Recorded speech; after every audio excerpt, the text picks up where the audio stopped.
Mas como é que ele estrutura o real e como ele vai fazer o real se sustentar? Nós já vimos na aula anterior as chamadas bandas cambiais. Então, as bandas cambiais é você ter ali uma banda superior, uma banda inferior, e você evitar que o dólar ultrapasse daquelas duas bandas. Ele tem que ficar oscilando ali. E como é que você faz isso? A princípio, você tem uma intervenção do governo, do Banco Central mesmo, nesse mercado, vendendo dólares. Quando você vende dólares, você está jogando dólares no mercado e retirando real.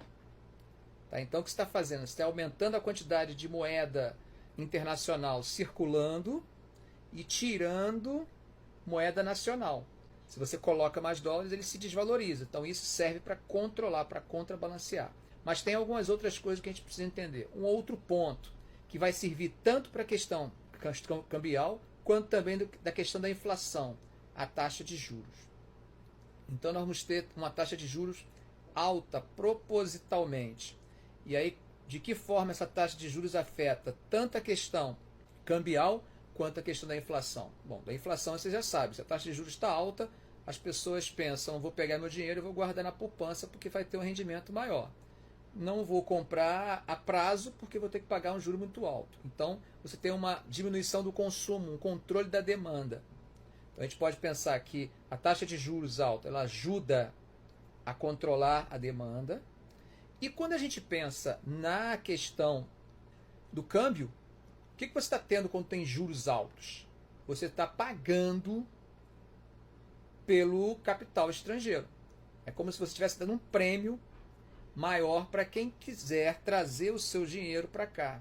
Então, nós temos também essa atração de dólares. Quando você tem taxa de juros altos, você atrai dólares. Tendo dólares, automaticamente esses dólares em grande quantidade, eles pressionam, né, uma valorização do real. Porque quanto mais entra dólares, mais dólares circulando dentro do país, maior a valorização da moeda nacional em relação a essa quantidade de dólares.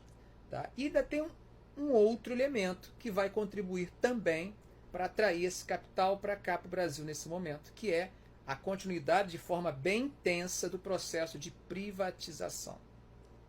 Tá? Então nós podemos pensar aqui em dois elementos importantes para tentar balancear essa questão das bandas cambiais, tá? Dessas bandas cambiais, que é taxa de juros alta.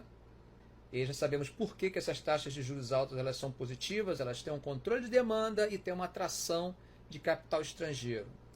E o segundo ponto são as privatizações.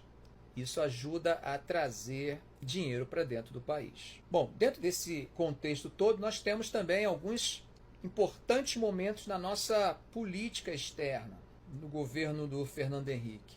E quando a gente fala de política externa no governo de Fernando Henrique, a gente pode logo de cara lembrar que ele foi quase que um ícone da diplomacia presidencial. Eu coloquei para vocês a lista dos países que ele visitou só no primeiro ano.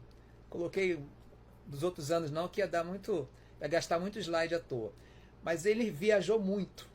Tinha até um programa de humor na época, Cacete Planeta, né, que tinha um personagem que fazia ele, que era... O nome do personagem era Viajando Henrique Cardoso, né? Uma alusão às viagens dele. Mas não eram viagens, vamos dizer assim, inúteis, não. Tá? Ele tinha uma diplomacia presidencial efetiva.